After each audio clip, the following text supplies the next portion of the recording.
Yeah. Good evening, everyone, and welcome to this very special webinar that has been designed to allow us discuss and talk about women. So today we're going to be looking at women in leadership, looking at women leadership, how women can navigate the global space. And it's going to be a very rich discussion because we have a panel of experts in the midst. I'm going to be your moderator. So welcome. As we all know, this month of March has been the International Women's Month, with our International Women's Day earlier on in the month. And I know there's been a lot of webinars, events to celebrate women. But this particular webinar is looking at the future, how we can chart the course for more women to attain leadership in the global space. And we have three women, and deliberately we have a male ally who is going to be joining us in this discussion. I want to highlight what the objective of this webinar is. We want to ensure that we highlight the role of women in leadership. And the good thing is that we have women that are in international organizations that are joining. We want to also be able to discuss challenges, real-time challenges that women face, especially in breaking barriers, gender stereotype, and in attaining and sustaining leadership positions. I want to be able to showcase success stories. I think one of the stories that is really exciting for me in the room is that we have a young woman who is breaking gender stereotype and doing so well, even at the student level. We're going to provide insights and strategies for aspiring women to navigate. So please remind your friends, call up your friend, your neighbor, any woman that you know that should be in this room. This is going to be very rich because we are going to be looking at breaking barriers for women. So we'll address gender biases, negative cultural norms and expectations, systemic challenges that hinder women's leadership. We are also going to be looking at leadership strategies, examining key leadership qualities that women should have to be able to, number one, attain and sustain leadership positions, looking at leadership qualities around negotiation skills, decision-making approaches, and all of the life skills that help women enhance their influence on the global stage. And also, today we'll be looking at exploring the increasing role of women, in the global space, looking at the role of mentorship and networking, how that help enhance, this discussion we're looking at today. And last but not the least, we're going to look at work-life balance and resilience, sharing experiences of how women are managing leadership responsibility, while also maintaining personal well-being and family life. Awesome. So thank you everyone for joining us today. The number is still very low, so I would say send reminders, get your friends to be here, and let's remind those that have possibly planned to be here. I want us to start with introductions. For those already here, we would like to meet you. So please go to the comment section and let us know where you're joining us from. So your name, possibly your organization and your location. So name, for example, if I'm the one writing, I will say Joy Aderele, organization, South of Africa, location Abuja, Nigeria. So want to know where you're joining from. So please tell us your name, your organization, and your location, your name, organization, location together, just for us to have a sense of everyone in the room. Thank you so much for joining and for joining right early. Like I mentioned earlier, this is not African time. We started at exactly 6, and we'll try as much as possible to finish at the scheduled time so that people can go back to whatever they've been doing earlier. Awesome. So thank you. Welcome, Netta from Benue. Welcome, Victoria from Port Harcourt. Welcome, Blessing from Lagos. Awesome. Thank you for joining. And I think as people just come in, they can they can introduce themselves. At some point during this webinar, we are going to share an attendance list so that people can write a proper attendance and we can have evidence for this meeting. Welcome Titi Lope Kolade from Ibadan, and welcome Titi Lope Kolade Yola. That name rings a bell. This is I know is in Canada. Okay, welcome Obi David. Welcome. I see some representative from Lawson. Blessing is going to be speaking from that organization. Okpemikpo HR Lagos. Thank you for coming. We need a lot of HR to be here because there's no way we can talk about women leadership and we don't need HR as strategic allies for that to happen. Okay, so I'm going to go right on into what we want to do today by introducing and sharing a brief profile. Oh, okay, great. Sharing a brief profile of our panelists, and then I will introduce them and then we'll start. Okay, so we have in our midst 4 amazing panelists who are going to be doing justice to all of the questions that we have today. We start with Dr.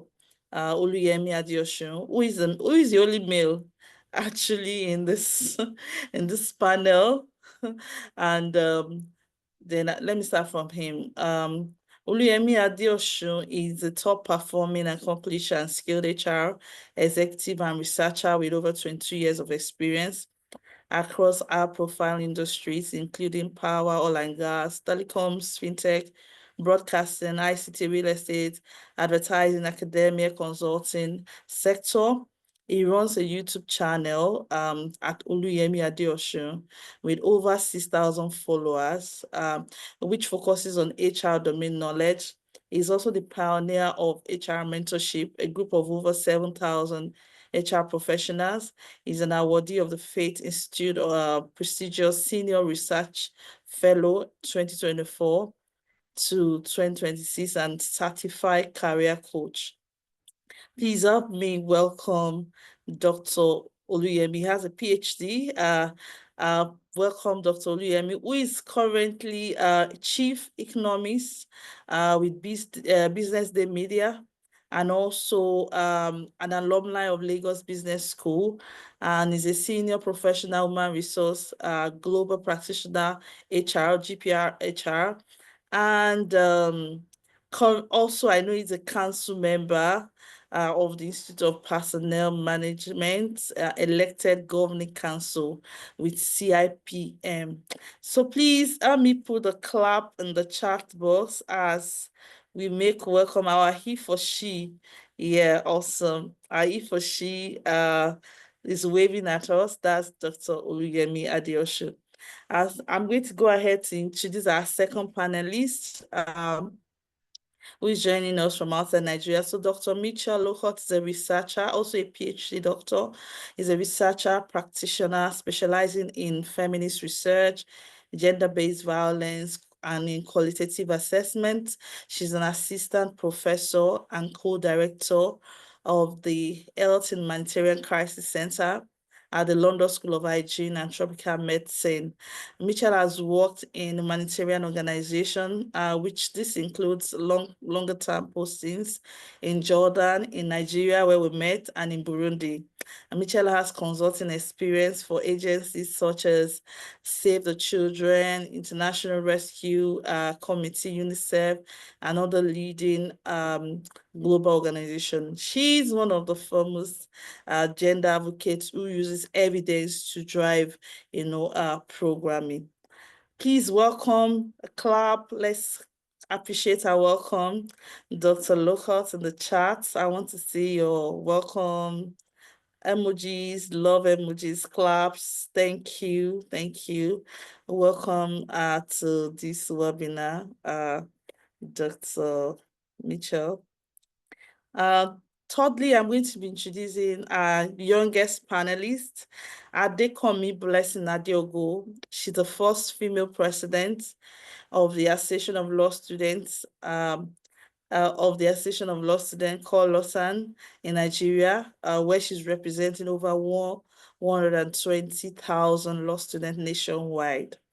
As a 400 level law student at Philomath University, Abuja, Blessing has demonstrated exceptional academic and leadership skills. She has served as the two-time president of the Philomath University chapter of the Law Student Association. Her dedication to excellence earned her the title of Miss Lawson, Nigeria. And she's going to share her story today of how she was able to break that stereotype of becoming first female president.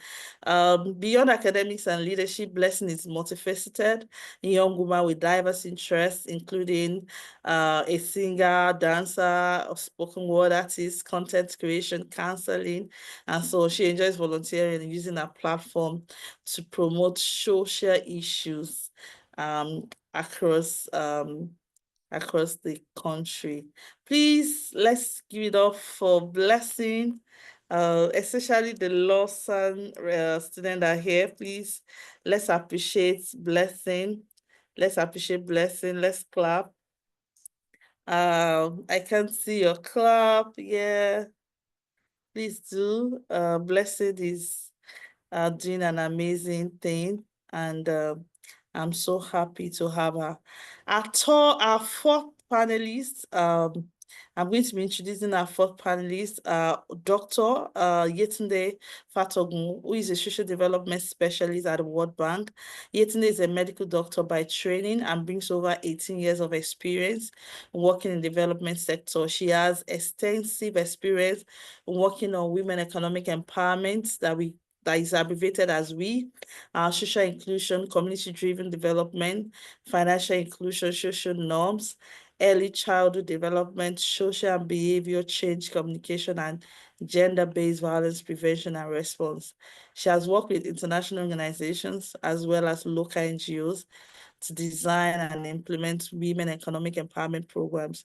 Yetunde joined the World Bank in 2019 and worked on the Accelerating Nutrition Results in Nigeria, called HIRING, providing technical assistance and capacity building to government, NGOs, and community groups in areas of nutrition policy, program design, monitoring and evaluation, behavior change communication. Currently, she works on the Nigeria for Women Program Scale-Up Project.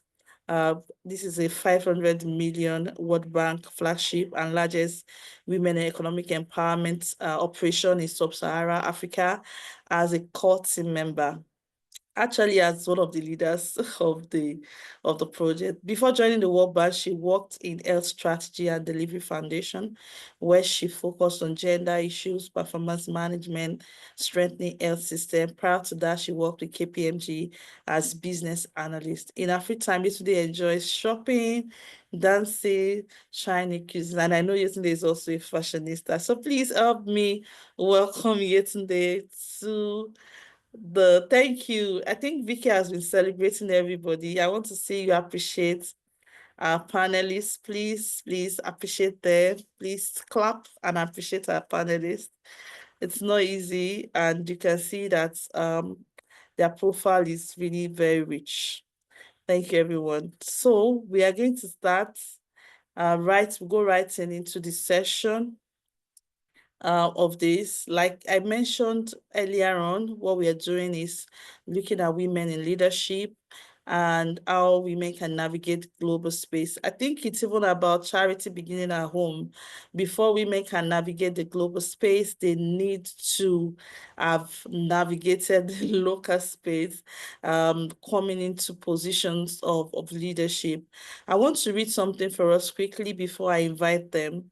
In 2014, there were 3 women serving as head of states across Africa. That's 11 years ago. In 2024, last year, there were just 2. The president of Tanzania, Samia Suluhu Hassan, and Netumbo Nandi Dintua, who became Namibia's first female president-elect. This is not progress. So we move from 3 to 2. Women occupy 26% of parliament seats across Africa. but Nigeria currently is lowest ranked in Sub-Sahara. There are currently just 16 women in the 360 members of representatives, and there are just 4 women in the 109 member Senate. I mean, we all know that one of these women, even with the low, is also being challenged. That seat has been suspended. So this has even further reduced from when this data was sourced. In Africa, a survey of 307 listed companies across 12 African nations found that women only hold 12.7% of board seats. And this is from African Development Bank. I mean, the data, the source. You can see, and this is very evident. Most times when you look at, and you can research on board membership, you mostly find men as board of directors than you will find a woman. In fact, most times the reason why you have a woman is just to balance, maybe the organization is gender progressive and they just want their paper to look good. Despite women comprising a significant portion of health workforce, about 65% of health workers are women, but they are underrepresented in leadership within health ministries, with just 10% of them in leadership. So we are looking at women in leadership. This is also true for agriculture. Despite women comprising 50% of the agricultural labor force in Africa, they hold just less than 20% leadership role. This is from the World Bank, this data. So what do we need to do differently? Or what are we not doing well? What are the issues? And our panelists today are going to be telling us what these issues are. My first question goes to Dr. Yemi Adeosun. As a leading HR practitioner, HR plays a significant role in job planning and in career progression for women in terms of policies, practices, and things that would act as enabler for women to come into leadership. As a leading HR, tell us what the struggles that women face in aspiring for leadership, and also the struggle they face in actualizing their leadership roles, leadership goals within the workplace. And 3 in one question. Number 1, what they face in aspiring, what they face in actualizing, and what they face in sustaining their leadership positions in the workplace. Over to you, Dr. Yemi. Thank you so much, Joy, for that overview, very rich data-leading insights. My privilege and pleasure to be part of this panel. I do not take it for granted. Special regards to all the co-panelists and also everybody who has joined this session this evening. Let me dive straight into the question you have asked. Quite a number of factors, and in no particular order, but let me just mention it as it comes to my mind. One is what we call gender bias, and also gender stereotyping. There are instances, either culturally or socially, sometimes also from a religious perspective, where women tend to be seen by the society in general as the weaker vessel. And this weaker vessel concept is now pronounced to the workplace, to the political space. There have been instances where some men will say they don't want a woman to be their boss or line manager, for example, at the workplace. This may also be more pronounced in certain communities than the other, and also in certain careers. So we have some seemingly male-dominated industries, for example, maybe engineering, some elements of finance, politics, and so on and so forth. And the way these struggles play out sometimes can be very subtle. Take politics, for example. Almost as a norm, most political meetings are fixed for night. And by fixing political meetings at night, for example, how will many women, especially women who are married, who have children and have family responsibilities, be able to attend consistently, actively, back-to-back such meetings. So what happens is you indirectly disenfranchise them from participation, and over time, it will now look like they are not in contention of front runner. All right. Again, part of this stereotyping issue or challenge women face in the workplace or in attaining leadership positions. We've seen instances when women are assertive, but other people, either men and even sometimes their fellow men, rather than see and recognize and appreciate their assertiveness, are now labeling these assertive women as aggressive. Meanwhile, when men exhibit the same assertive tendencies, they are seen as strong, capable leaders. So these are some of the challenges associated with gender bias and gender stereotyping. Another key issue could be tied to limited access to sponsorship and mentorship. So there's this, I call it colloquial, or that we say, oh, boys club, where maybe guys hang out after work and so on and so forth. And you typically see either men or even women nominating men, for future opportunities and challenges. We don't get enough of this for women. Note, we're not saying it doesn't exist, but we are saying we don't get enough of this. When you tell the average person to, oh, who do you think should be your successor?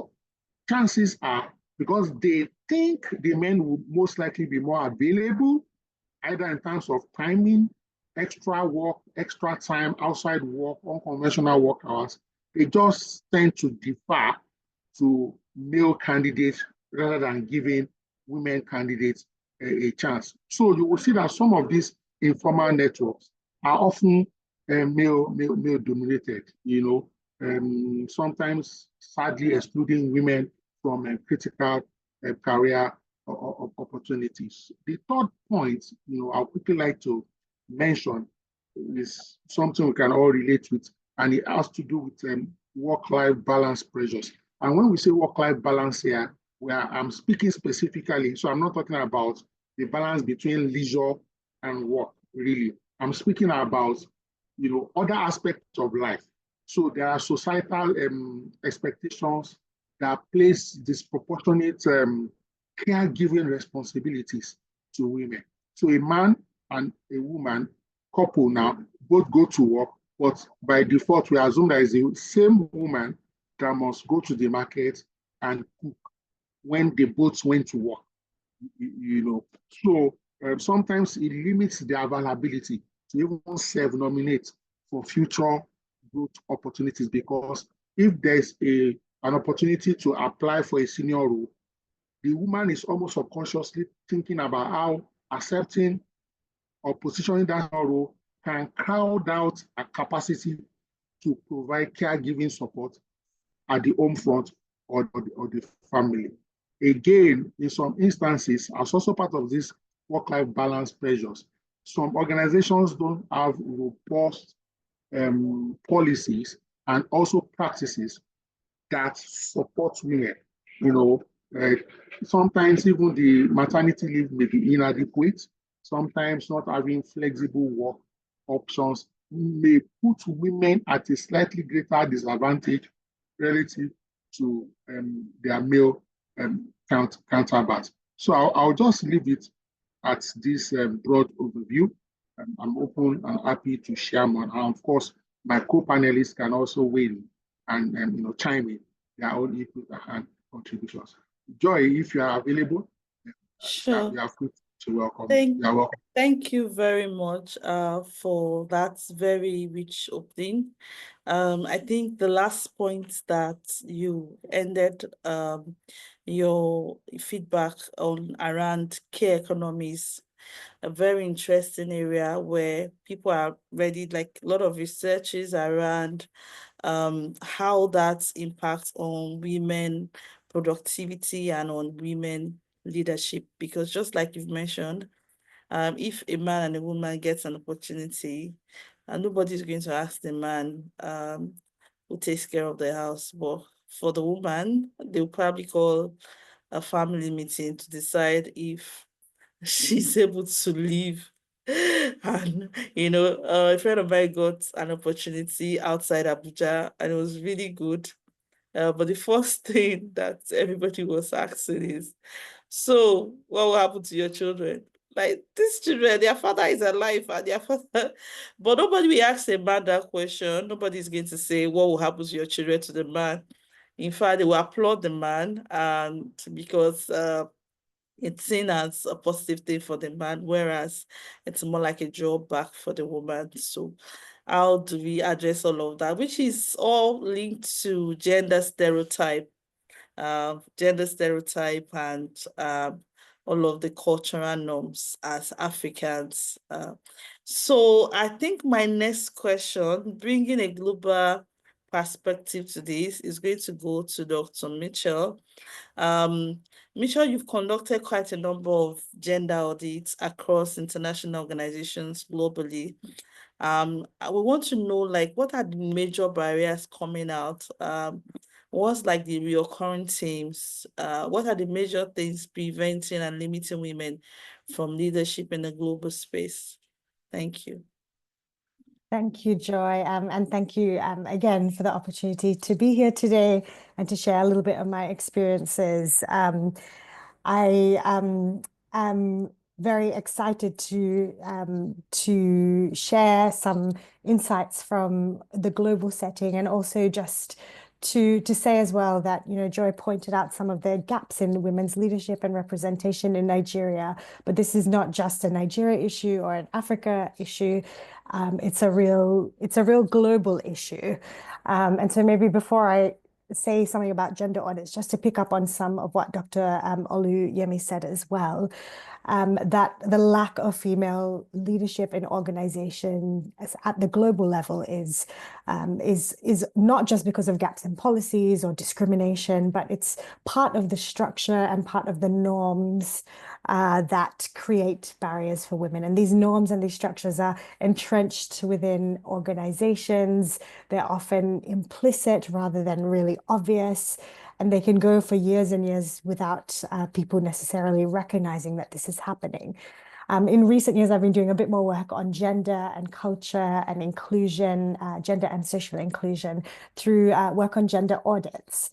Which Joy mentioned. And gender audits are really helpful because they can help organizations to benchmark what is their progress when it comes to gender equality issues at different levels. So not just in terms of technical capacity for programs or kind of knowledge, but what are people's perceptions on gender? What do they think about women being in leadership roles?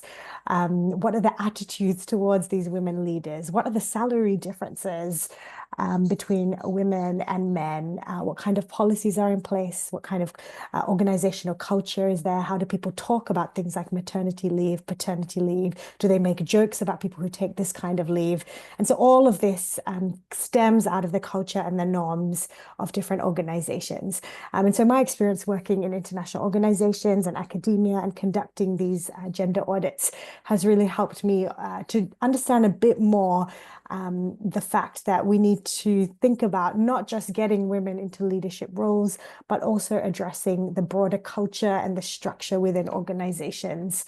And I think it's interesting for those of us that might work in development or humanitarian organizations, that even if an organization has an incredibly altruistic, positive mission and vision, they're trying to help the most vulnerable, they're trying to make a difference, they're responding to the needs of women and girls, these organizations are still not gender neutral. And so I have found feminist approaches really helpful in thinking about organizations, and especially looking at organizational culture, the values and the structures that can reinforce masculine and male ways of thinking about power and what is acceptable behavior. and also the kind of attitudes towards women's leadership.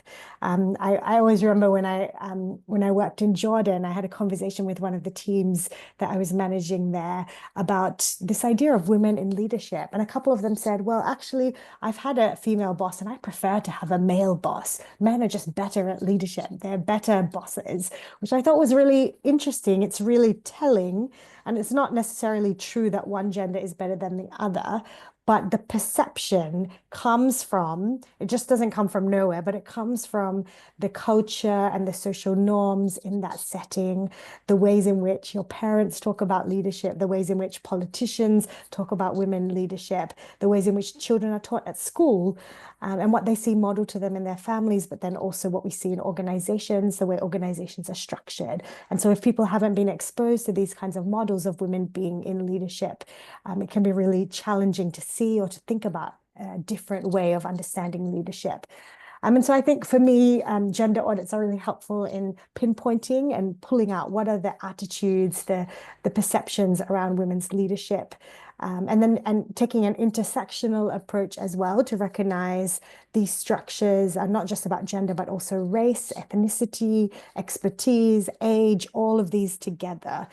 And so I look at it really broadly as a way of trying to understand what are the norms, what is the culture, what are the structures and the systems that hold these ideas in place and that make it really challenging for women to advance. Thank you, Joy. I'll leave it there. Thank you so much, Mitchell. This is really important.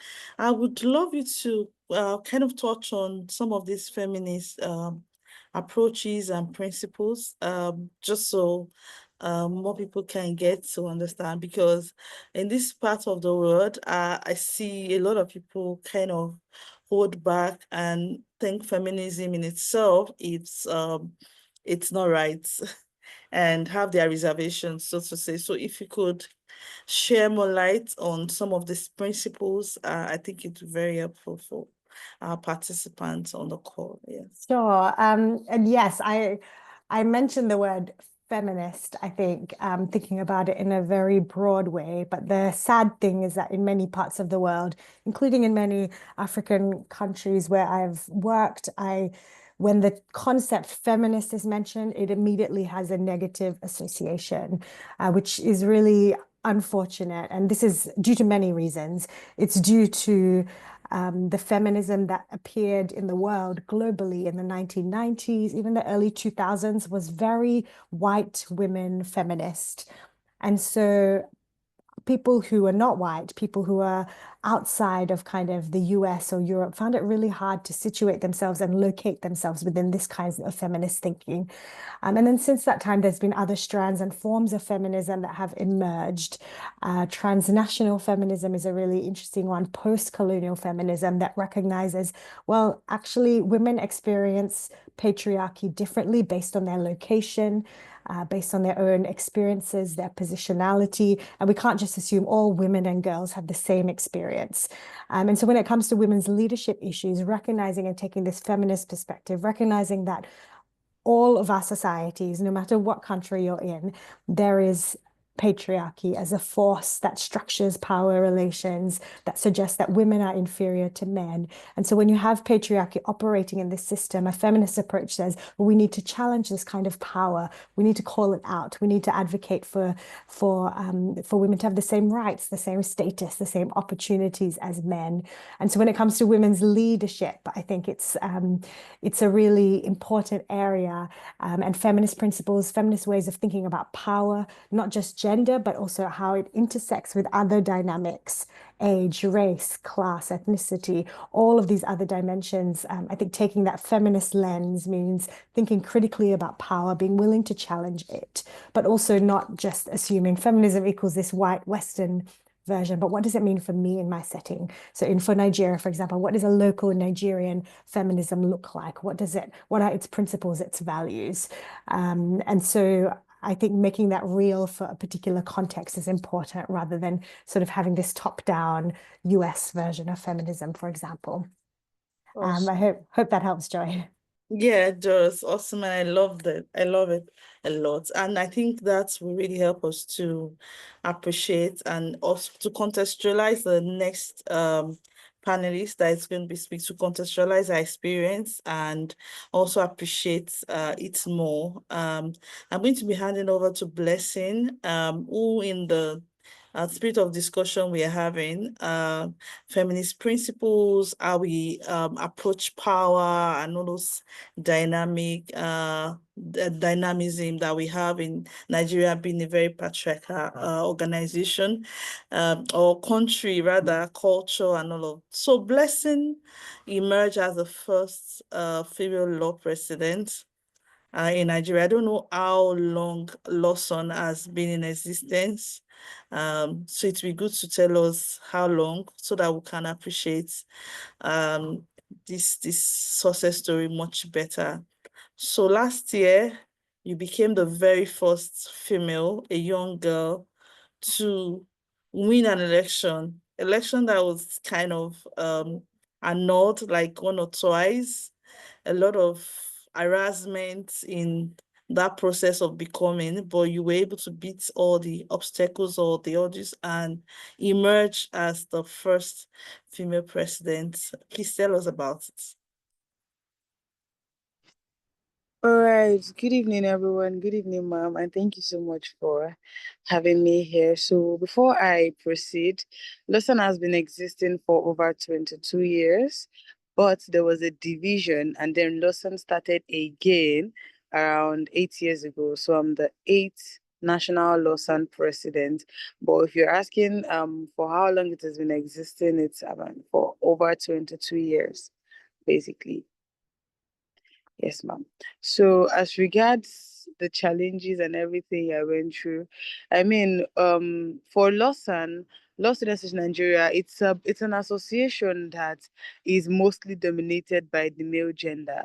And because of that, there's this perception that they have that a lady should not hold a certain position. I mean, nobody is saying a lady should not hold position, but when it comes to position holding, they want to give ladies the director of Female Law Students Forum, deputy zonal director for student rights. I mean, all of these petty positions, but they don't literally want a lady to emerge. In fact, there was a time a lady contested, they had to push their way around it to ensure that she did not emerge. And for my own time, I realized that this had been a problem and I wanted it to be more like a motivation. So my goal was to inspire, empower, and unite law students together. So I thought about that, and I'm not even going to lie, I asked myself about if I can do it because it was going to be a lot for me due to the fact that we all know that they don't want a lady to be in that position. And then I had to come out, I had to make my decision 3 weeks before the election. Meanwhile, my opponents literally have been planning a year before, some 2 years before. Myself has been myself, I just came out 3 weeks before the election, and that became a motivation already to people, especially ladies. It was so much of problems. It was a lot of issues, so much of draggings. When I even emerged the position, the election was annulled, and then they said that we should go virtual. So the first one we went virtual, I won. The second one we went virtual again. I still won by one vote. So it was a lot of pressure, a lot of petition, a lot of insult. And I just had one question to ask. If this was a guy that won this, it wouldn't have been any form of problems. But because it is a lady, and not just a lady coming from a private university. Now, not a private university, a private university that has never graduated a set before. So it was so much of a problem to everybody because they were like, where did this one just come from? All of a sudden, she just came out. So, but I kept on pushing, and the reason I kept on pushing was because I knew that whatsoever the process was going to be, I knew that I was passing a message to ladies out there who have given up on leadership position. So I needed to pass that message. So I did not care what was going to take me. So far, it was not going to make me die. I was ready to push to ensure that I get that position. So yes, ma'am. I thought I've been seeing a lot of applause for Blessing in the comment section, because this is not small. When there was a time you shared with me, when you went to one of the schools in the Northeast, this was prior to the election, and somebody had met you to say you should drop uh the ambition or something. I don't know if you want to share the story of if there were like physical assault, harassment, that was going to make you change your mind before all of this happened. Yeah. Okay, yes, ma'am. Lots of times. Aside from virtual, if I'm going to answer the question as regards physical, yes, there was a time where people literally were giving me options. It became some were even bribing, like somewhere like they forged things about me. They came out playing voice notes that were not my voice notes. There was a time I was going back up because where we held the convention, we had to go back up. We had to go back to I had to go back to floor 6, my room, because the election became very intense. I actually met myself in the elevator with two guys. I don't know. I don't know if they are my opponent's camp. I don't know.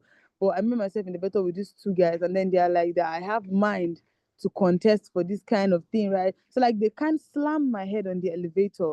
They kind of slammed my head on the elevator, and then it was so much of a problem. Like I did not get myself for that entire night.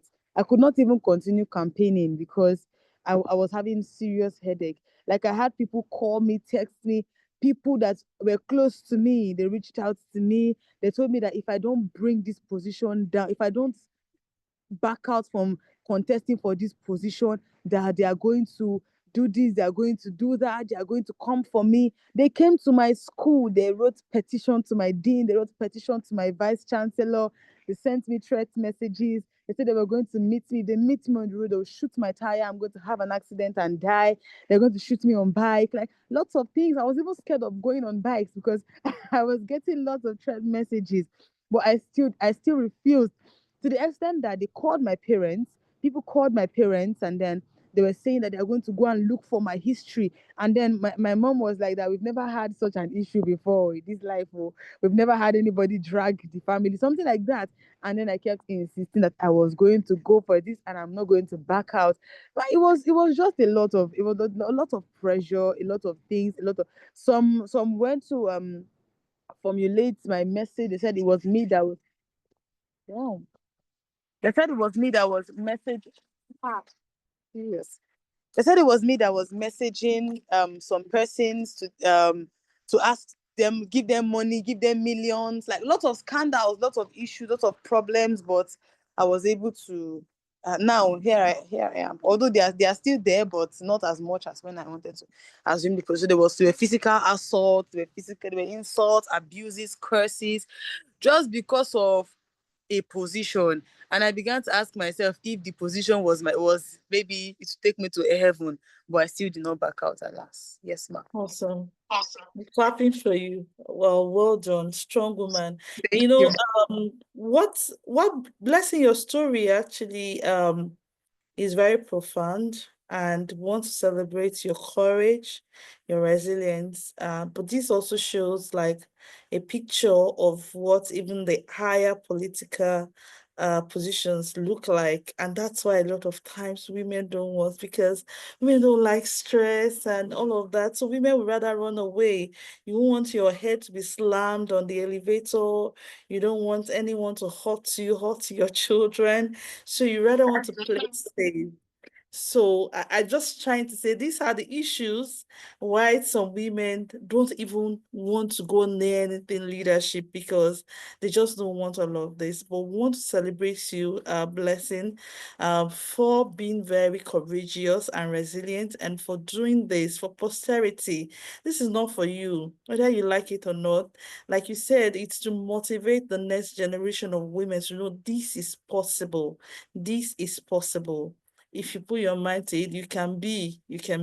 If Blessing has been, so it will be written that Blessing is the 8th president of the Law Student Association, and it will motivate any girl to want to do it again because someone has done it in the past. So thank you and well done. You can see that a lot of people are clapping for you.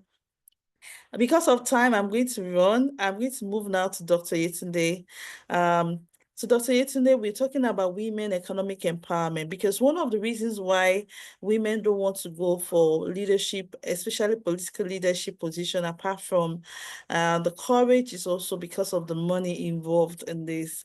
We know the importance of women economic empowerment. If a woman is not economic empowered, then to aspire for leadership even becomes like unimaginable. So we want you to tell us how women economic empowerment supports women leadership, and then what are some of the policies, not policies, strategies that can help close the gap between this policy and implementation. I know the policy was signed just before last president, President Buhari, left the office. There was a women economic empowerment policy signed, but what's the gap between that policy and implementation? How far are we?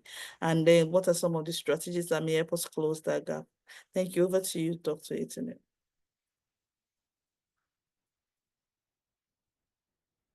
Thank you very much, Joy. Thank you very much, Joy. And thank you very much for this opportunity also. So just to quickly give a brief, because I see that, our time is well spent, and you can also Google the Nigerian Women Economic Empowerment Policy online, and you will see it.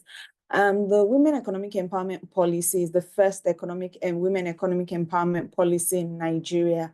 And it's important to note that it was supported by the World Bank and the Gates Foundation, working with the Federal Ministry of Women Affairs, but in that process, also ensuring that their capacity is built, with also some consultants that facilitated the process called the ASG. So in terms of making the women economic empowerment policy work, as we all know, if you want a policy on anything in Nigeria, you would find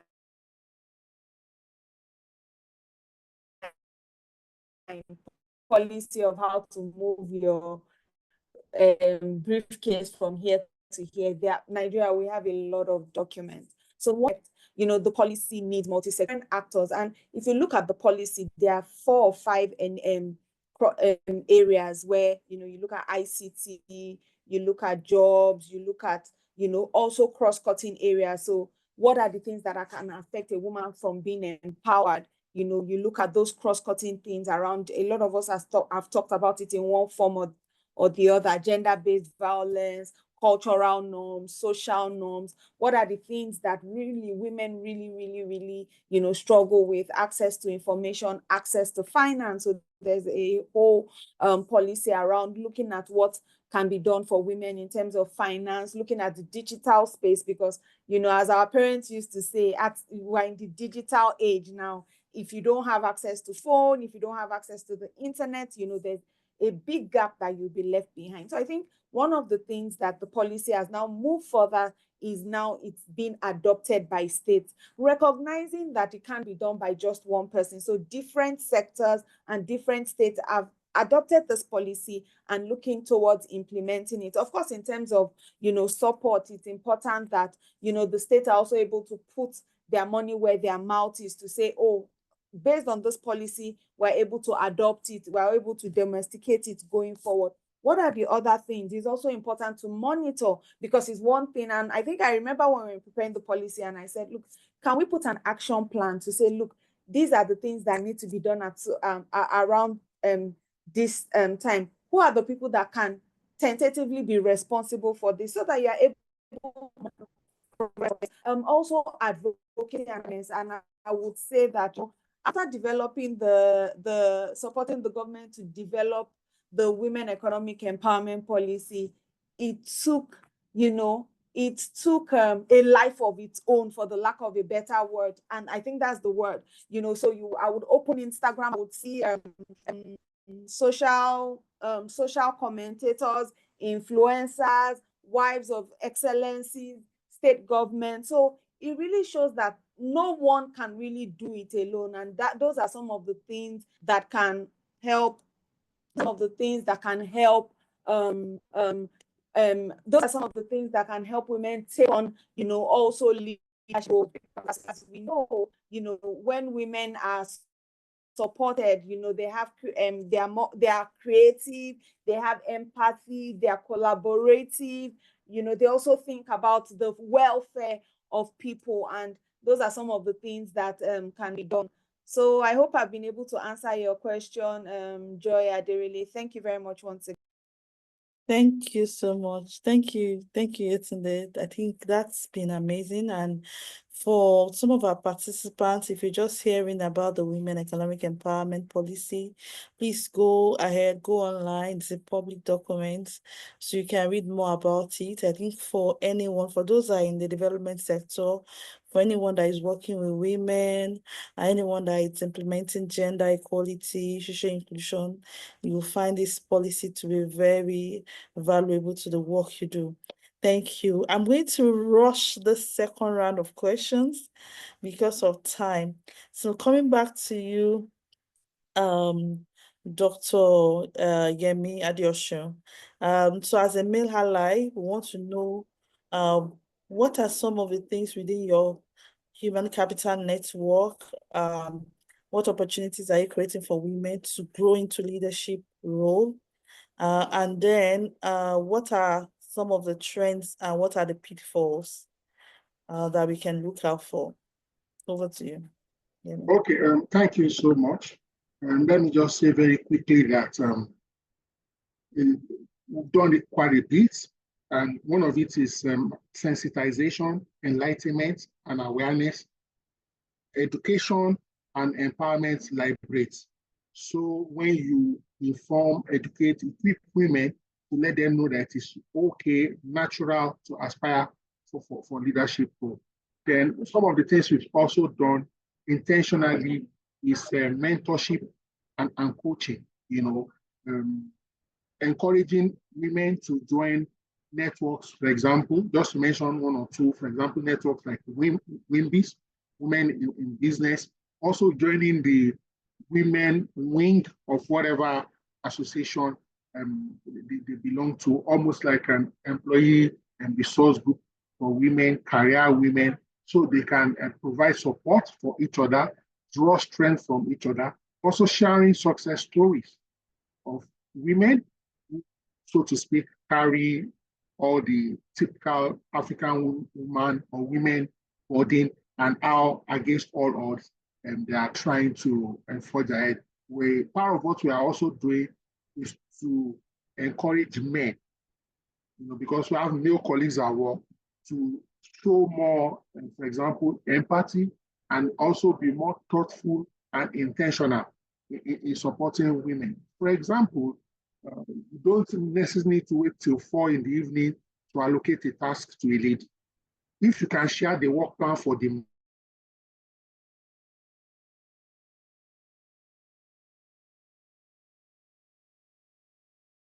Stop hearing Dr. Yemi.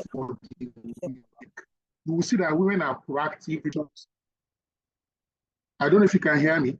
All right. We can hear you now. You went off for it's like a few seconds. Okay. So trying to also educate and enlighten men, want to have a good appreciation of the schedule of women, both at work and outside work, and to, for example, relate with them, share the work plan for the month, for the week, so that women on their own pace and time can get job done, and we don't have unnecessary. Then some of the other things we've also done, flexible work. When we say flexible, maybe you need time off to do school runs, so you can maybe go home, pick your child, take them home, and come back to work, or go home and not necessarily return to work and continue to work remotely. Now, again, intentionally, some people don't like this, but we've also tried to push for quotas. For example, maybe 40%, 35%, or 50% in leadership. And by so doing, so if you want to achieve maybe 50% women in leadership, maybe in 5 years time, in 3 years time, then we now need to focus on the women in our leadership development programs now. Look at the ratio of women in our pipeline right now. So if you know that if you do 50-50 male women recruitment, and there will be some attrition of the women relative to the men, then you may want to do 60% women, 40% men from the recruitment perspective. You need to be intentional about this. So diversity metrics, across board. For example, promotion, ratio of women to men, training, ratio of men to women. So look at the entire value chain, human resource value chain, and see how women are faring relative to men, and whatever interventions we can put in place. Some of the things we need to avoid, which we have been actively watching out for, is tokenism. So, for example, don't just have women at the board level who don't really have a voice. They are just there to like tick a box. So we try to ensure that when you have women in also those places, there are women who have authority, who are subject matter experts, who are not there just because they are a woman or they are women, so that they add value. Because if you just put just any lady anywhere and they don't do well, so to speak, you are creating a barrier for other women who are coming behind them. So we also look out for other areas like intersectionality. So, for example, even though this is gender, but it's important we mention it very quickly. You may be a woman and then at the same time you are from a minority tribe, or you are a woman and then you are handicapped. You understand? So we also need to provide extra support for women who are maybe disabled or minority, or have some other, so to speak, societal disadvantages, so that we are able to augment and they are able to excel and drive forward. Again, we are not trying to say make excuses for women. We are trying to say intentionally from the beginning build capacity. So organizations, can you have a scholarship for women in STEM? Can HR of organizations have a special internship program for ladies, for girls? Because if you don't build the pipeline, there will be nobody to join the workforce tomorrow. I'll bet even now joining and entering the C-suite. Last but not the least, just to quickly wrap up here, is that sometimes we see that when women enter entry level, by the time they're going to middle level and C-suite, there's a slightly higher attrition of women relative to men. And that's why we also say, look, women, especially if you are still single, be careful in the choice of partners, because it can also impact on your career and going forward. Your husband is as important as maybe your organization, your line manager, your HR, so that you have support both from the organizational perspective and also from the home front. Let me just leave it at that in the interest of time. Over to you, Joy. Thank you very much. Quite interesting. Thank you. I think I like the intentionality because if you look at the story of Blessing, you see that kind of aligns. She was from what we call a minority school, not the very popular school in Nigeria, and not one of the popular private universities. From a private university and from a new private university. So, but that could be seen as minority, but she was able to break all that. I'm just trying to say that no matter what the obstacles, barriers are, for a woman, it's possible. I like some of the things you mentioned around networking. I feel women that are already in the workspace should deliberately mentor younger women, and younger not in terms of age, but people that are just starting off their career, to deliberately mentor them, sometimes even helping them review their CV so they could apply for a much more bigger position that they are qualified for. I also don't believe in tokenism. I don't believe in just putting a woman there who will not be able to say a word. You go to some meetings or you give a woman or you support a woman into a leadership role and she's not delivering. And like you mentioned, this could be a barrier for other women. So it's not tokenism, but really supporting with capacity strengthening and building for these women to be able to aspire. The biggest issue about women leadership is the aspiration. I've seen a lot of women that were qualified for something, but when I asked to talk to them about it, they'd be like, no, I can't do that. It's not for me, because they see themselves really low to compare to the position. And you see a male colleague, sometimes this male colleague is even reporting to them, and this male colleague will go for it.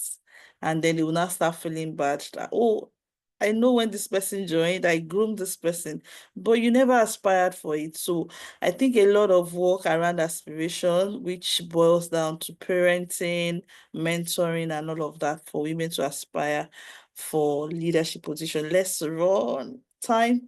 So going back now again to Dr. Mitchell. So just based on what Dr. Yemi has shared, what are some of the things that you think organizations can do to facilitate with more women in leadership?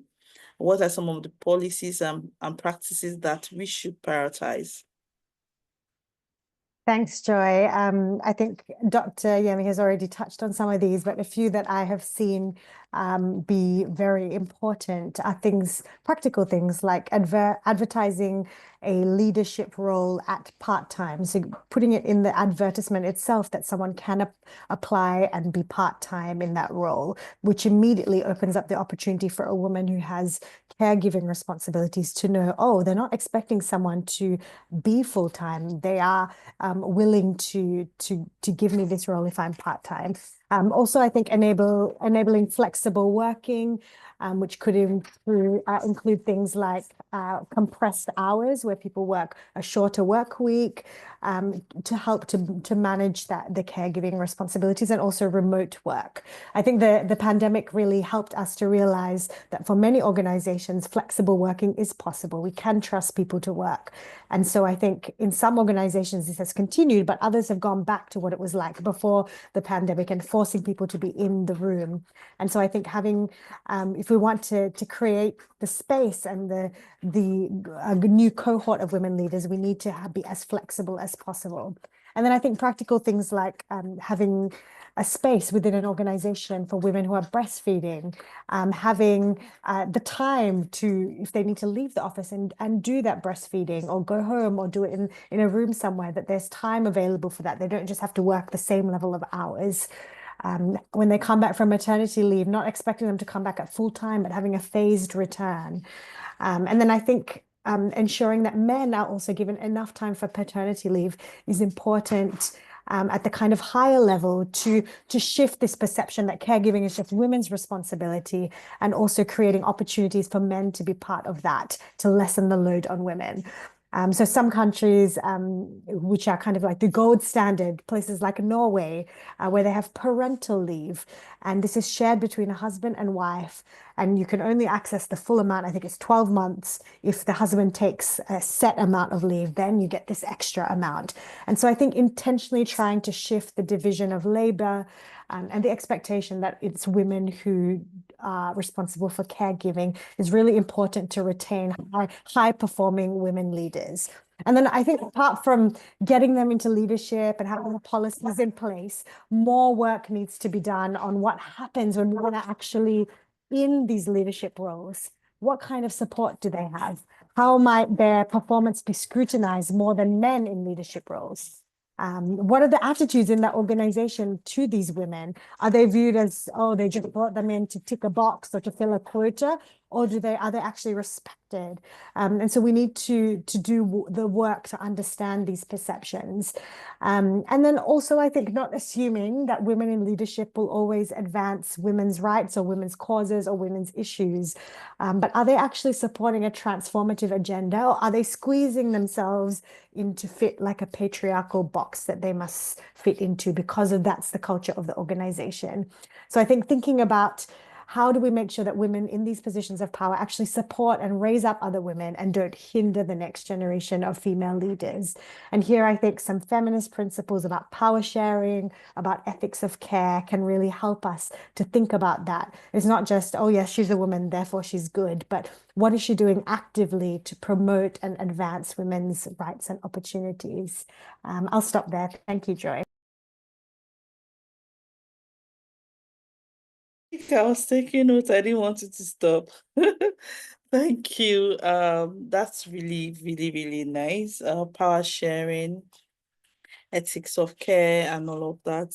I like flexible work arrangements, and I think for some women it works. Interestingly, depending on the stage of the children that the woman is caring for. For someone with toddlers, it might not work, but for someone with children that are more, it might work. So, but I think it's about providing needed support for women, not just for them to attain leadership, but also when they're in that leadership position, how are we supporting them differently? How are they getting that support, that ecosystem of support to thrive?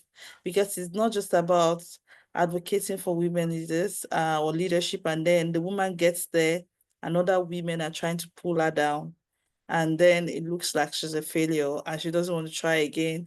And other women too, watching this, we get really scared to aspire to be leaders. So it's really like a chain of reaction. So we need to support. Going to Blessing, and we want to try to end this meeting by 7:20. So Blessing, please tell us, what are some of the barriers that young women, we've talked about, sorry? Oh, okay. What are some of the barriers that young women face in attending for leadership? And what do you think is responsible for young women discouragement to take on leadership roles?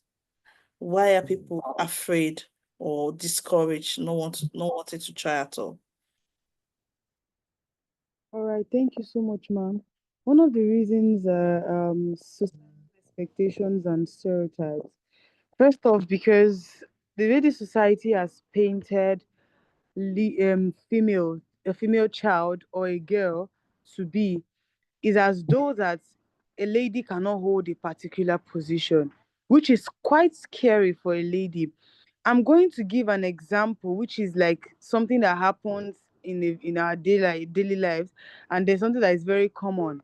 So when I was contesting for Lausanne president, when I reached out to one of the stakeholders, the first thing he said was, "Blessing, buy form for president and buy form for vice president." I went back. I was so down. I went to ask someone, I'm like, why did he have to tell me to buy form for vice president? Is it that the presidency seat is not possible? It's one of the fears because there's a stereotype the society has painted that a lady cannot fit into certain positions. So some ladies feel like, why will I even try when I know that I'm not going to get it?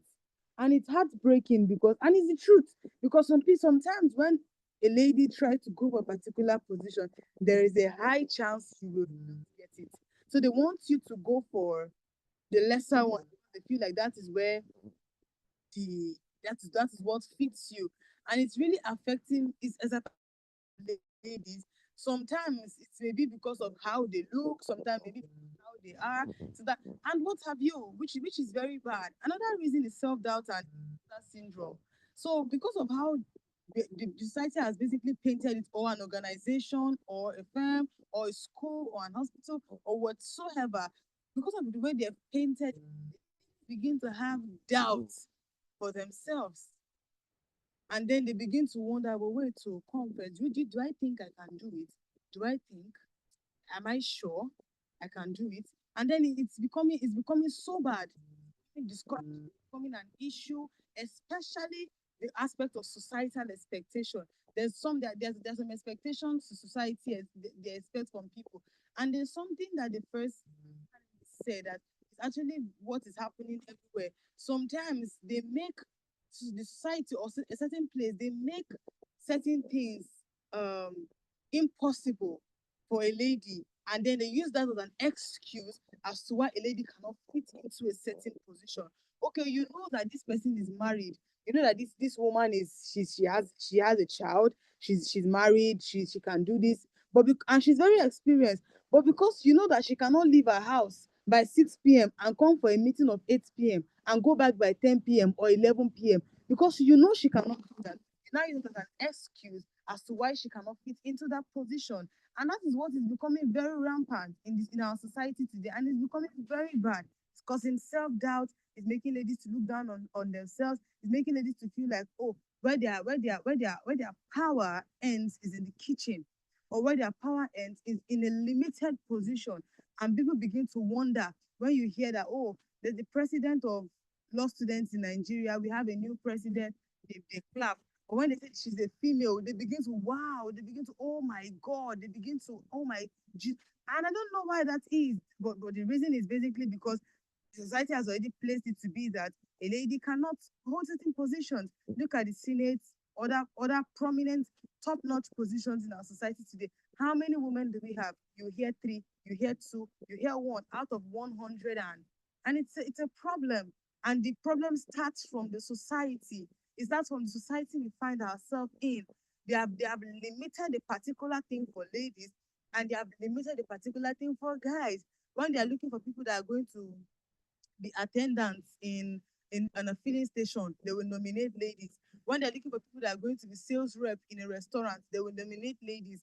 The more you call customer service, the more you hear ladies' voice over the guy's voice. But when they're looking for people who are going to be managing partner of something, or the co-partner, or maybe a top-notch position, they begin to nominate the guys. Who is going to be the president of Philomath University? Oh, it's going to be David. Oh, it's going to be John. Oh, it's going to be, what happened to Esther? Why do you think Esther cannot do it?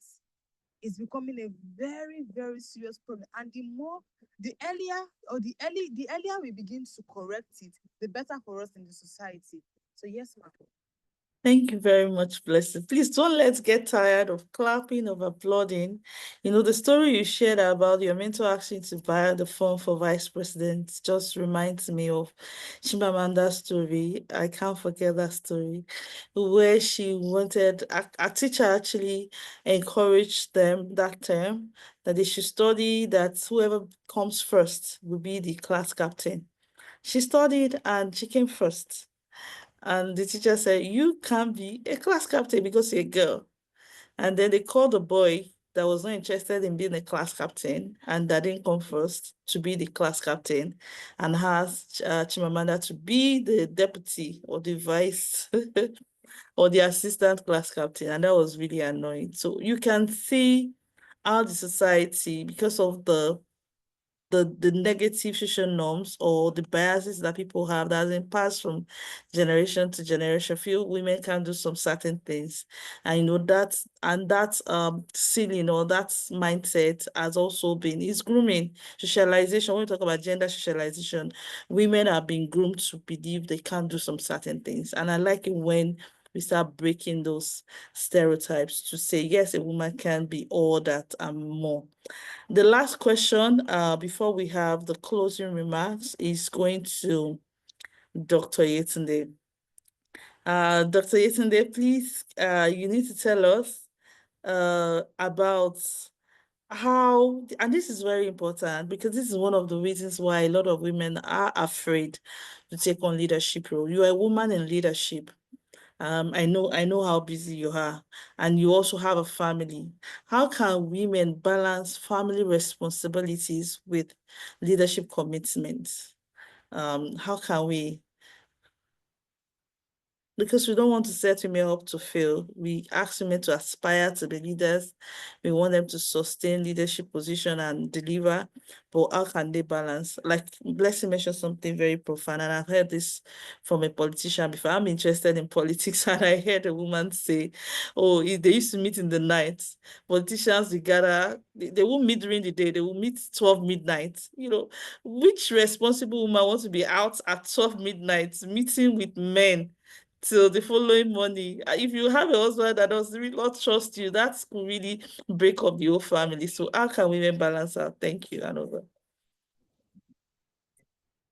So I think I'm going to talk from the heart, and I will just talk from personal experience. I don't think one can ever balance. This is my own opinion, and maybe I'll just shake the table a bit. There will be good days and there will be bad days. And I think that as women, we need to recognize that, or as even human beings, there's never that perfect picture. But first of all, you also need to know what are your values, what are the things that are most important for you. And I think Oluyemi Adeosun made a mention of something. You know, Joy, your question is around family. You need a support system. As in, you know, when people say that behind a successful woman, there are 20, I don't think there are 20, I think there are like 20,000 women that are also men and women that are helping. And I also wanted to point out something in this, our conversation. I don't know, but I don't think I ever picked any story of anyone that, you know, had men as allies. And I think that that's something that is also very important.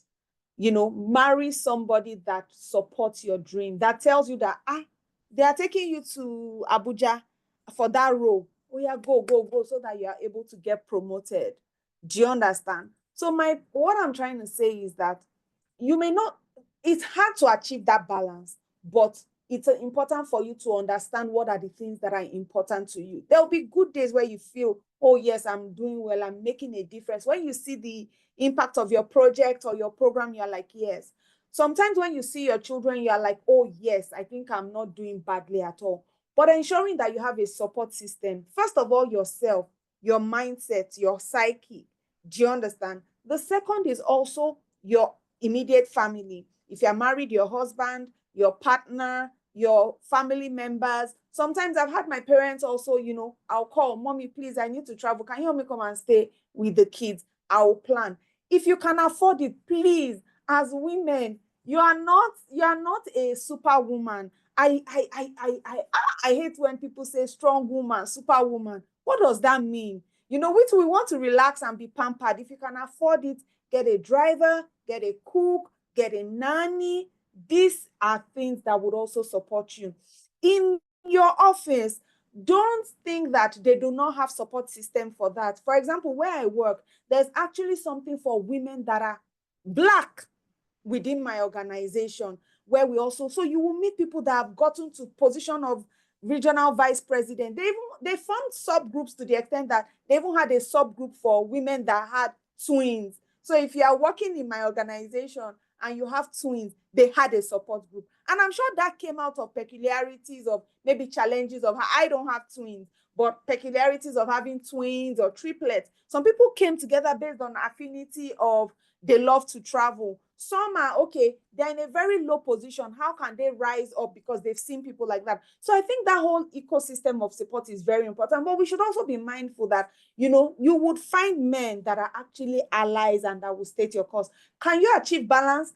Not 100 perfect 50-50. You will have some good days, you will have some bad days. But anytime I have a bad day or I'm having stress at work, I'll say, okay, maybe this is trying to teach me a lesson. Or maybe in my next interview, when they ask me, maybe I'm aspiring for a bigger role and they say, oh, tell us about a difficult situation you were in. This is what I'm going to use as an example. So at this point, I would like to stop there. And I hope I've been able to answer your questions. I really want us to keep to time. Thank you very much. Thank and you don't forget very to much.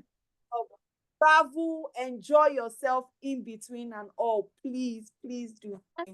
Thank you. Noted, ma. Ecosystem of support. Excuse me. Ecosystem of support is important, you know, for women. You know, if you have your husband, your partner, your family, it takes a village. I think I'll use the African proverb. It takes a village to raise a woman in leadership. So utilize all your village members. You know, we don't view village members as positive things in this part of the country, but I'm speaking in terms of people that can support your dream, help you, you know, take care of your kids and all of that. Because of time, we'll only be able to take 2-3 questions in 5 minutes before I hand over to our convener. Actually, I'm not the convener. Before I hand over to our convener for the vote of thanks and closing remarks, do we have any question? Yes. Oh, I have a question from my senior colleague, Mrs. Ronke Olubamiche. And then I see another hand. So we can only take 3, please. So let me view the hands. Please go ahead, Ma. I have two hands, Vicky and Mrs. Olubamise. Great. So we'll take these two questions quickly. Let's start with Vicky. Because I've been seeing a lot of applause in the comments. She's Vicky, then we'll have Mrs. Olubamise. Over to you, Vicky. All right, good evening, ma'am. Good evening, everyone. Thank you so much. That's been an awesome program. It's as if it shouldn't end. Let me just dive straight to the question. I'm asking on behalf of a colleague, an HR person. What about if you have a boss? I know there are a lot of books about dealing with a difficult boss. You have a boss that you've done all you can as a lady. Is to an extent you almost being turned to act like a guy or to stand up for the role. But you're being like looked down, you're being talked down, you're being I don't know the word I want to use, but it's kind of so difficult that I do ask myself, wow, do I even have that kind of guts? So I don't know, what do you do in such a situation? And there's people that feels inclusion should be on the table, but it doesn't seem that way when it has to do with the practical aspect of the whole thing. So in such case, how do you handle it? Just asking for it, colleague. Thank you.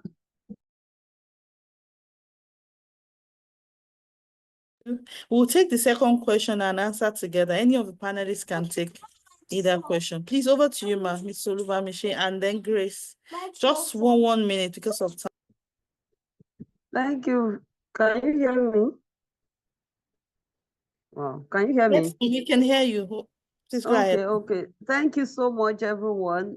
Thank you very much for this insightful discussion. I just want to ask that, we're talking towards the end of the meeting, we're talking about, of the discussion, we're talking about having support group. Is there something like a formal support group, especially for young ladies? Like Blessing, I don't know if there's any support group that we can encourage some young ones to join, so that they know that, oh, okay, I'm not the only one facing this. So how did you handle your own? What can I do, or something? That's the question I was trying to just ask. Anyway, maybe I should leave for the difficult boss because I had a direct experience, but maybe I should leave it for the panelists to answer. Thank you, Ma. Let's hear the question from Grace. Thank you very much for this opportunity. I just like to ask us, because we have over debated this issue of gender discrimination towards the female gender, which the challenge of which research findings are showing us are deeply embedded in our culture and cultural perspectives, and socialization is the main culprit. What are we doing beyond this kind of high-level discussion to get to the grassroots and reach the people to begin to reorientate our male gender and our mamas who are empowering or fueling some of these challenges? That's what I like the panelists to quickly address, and I like the perspective of Dr. Adeosun. Several of the issues he has raised need to be taken further. We have to start from the perspective of strategic or intentional inclusion. 1 to 3, 60, 40, how are we going to get that to push it through the women empowerment agenda? Thank you. Thank you, Ma. Can we have our panelists just pick this question? 1 minute. We're really aiming to end the meeting in 5 minutes. Can we take the questions one by one? Our panelists, you can take any of the questions. Okay, let me try to take the last one on what we are doing, tangible things we are doing. I think it's both at individual level and at organization level. One important thing I try to do anytime I see young women around me, I try to encourage them and guide them so they can be better, and they can also begin to support their upward mobility, whether in their career or whatever they are doing. Being deliberate. It could be scholarship for a girl that is out of school. It could be just mentoring and speaking and encouraging someone that is just starting off a career. So I feel there's what we can do at individual level. At organization level, there are different strategies. Some of them we mentioned during the webinar. I don't want to go back to it, but that to be at organization level. The most important thing is that we want to be able to win us down this call to be able to become advocates and begin to shift norms in different positions of influence that we have. So that's for the last one. Just want to draw attention that there is an attendance sheet in the comments, and it's very important that we all fill it. It's the only evidence we have that this webinar held. So please fill the attendance sheet. I want the panelists to respond to the other two questions in the chat just because of time. I'm calling on Mrs. Mojisola Aderele, who is the Executive Director for Educate a Woman Initiative, who is our convener for this webinar, to give the closing remarks and then to close the meeting. Mommy, over to you, ma. Please, panelists, let's try to respond to the questions in the chat. Over to you, Mom. Oh, good evening, everybody. But I'm really elated. The way you all handled this meeting, I'm very, very happy. And I'm proud of all of you. All the panelists, I'm very much proud of you. You did excellently well. I want to appreciate my son, Dr. Oluyemi Adeosun. You are appreciated. And I know that God is taking you beyond what you expected. In the name of Jesus. If I put the name of Jesus, that has ever been my way of talking. So I appreciate you, my son. Oluyemi Adeosun. Then blessing. You are really a blessing to this generation. I'm very, very proud of you. And from the way you talk, it shows that we have future. It shows that we women, we have future. Even we old women, we have future. Because in our own days, you cannot even say that you want to hold any post. From where are you coming? Who are you? Even from your level, from your family level, they will discourage you. When you are going to school, they will say, why are they sending women to school? Why are they sending girls to school? They will end up in the kitchen. But we thank God that we are moving. We are still on it, and we are moving. We are moving forward. Even blessing have shown it to us that yes, women, we have future. So I thank you very well for your contribution, and I want you to continue in this zeal of yours, because you are going to places by the grace of God Almighty. I want to appreciate Thank you, Mom. Michelle. Yes, thank you. Thank you for your contribution. I was really carried away by your contribution.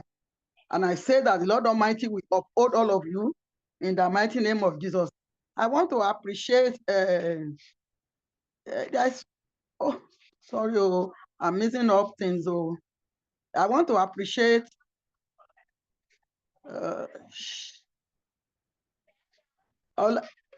Joy, can you help me? Dr. Yetunde Fatogun.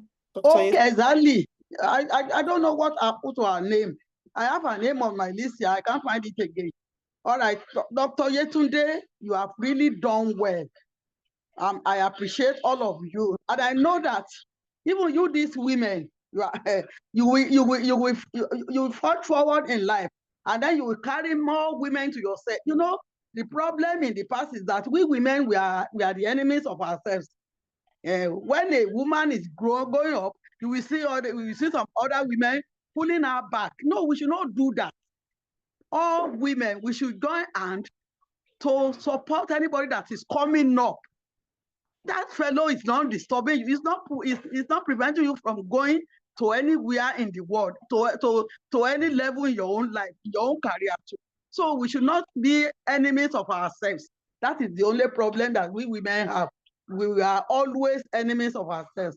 So I really appreciate every one of you. You have done excellently well. I'm so happy for you. And I know that the Lord Almighty is taking we women to places in future where we will hold up our heads. In the past, when we were growing, you don't, women, who are you that you now say you want to raise up your head? But we thank God that we have women that are raising up their heads now. Like Joy said the other time, there was a time that we were having four women president in Africa. Though it dropped, but I know that we are still going to have more than that in future.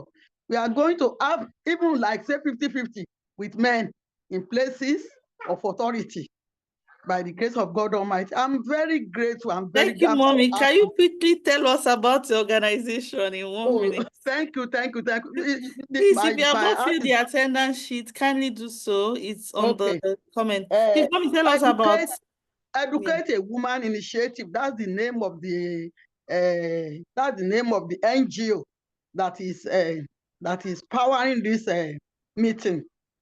Educate a Woman Initiative.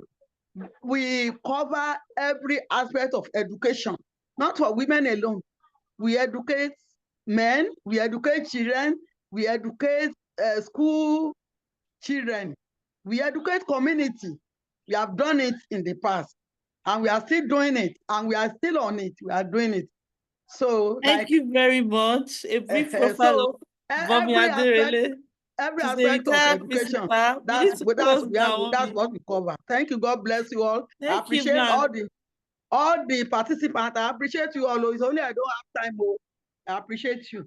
Thank you. God bless you. Dr. Amina. Please, let's fill the attendance, please. We really want everyone. You can just copy this link as we close the meeting. Thank you. Just like Mommy had appreciated. So Mommy is a retired principal, and after retirement, she founded this organization, and she's been doing an amazing job in Ibadan, educating school children and then women. Please fill the attendance sheet so we're able to reach you subsequently. Thank you, Mommy Grace. Thank you for everyone that joined. Thank you to our amazing panelists. Thank you, Mrs. Oliver Michelle. Okay. Thank you, Mrs. Good night, everybody. But Mama Life Builder, thank you. Thank you. Well done, Mommy. Well done. Great job you are doing. Thank you, Joy, for supporting Mama Aderele. Bless you. That's an indication we have it tomorrow. When we have people to leave behind, to continue our vision, is very inspiring. God bless you. Thank you, ma. Thank you, ma. Thank you, everyone. Thank you. Enjoy the rest of your evening. Please fill our attendance. Very important. Bye. Only more link. Emma, click link in. That's red. Oh, okay.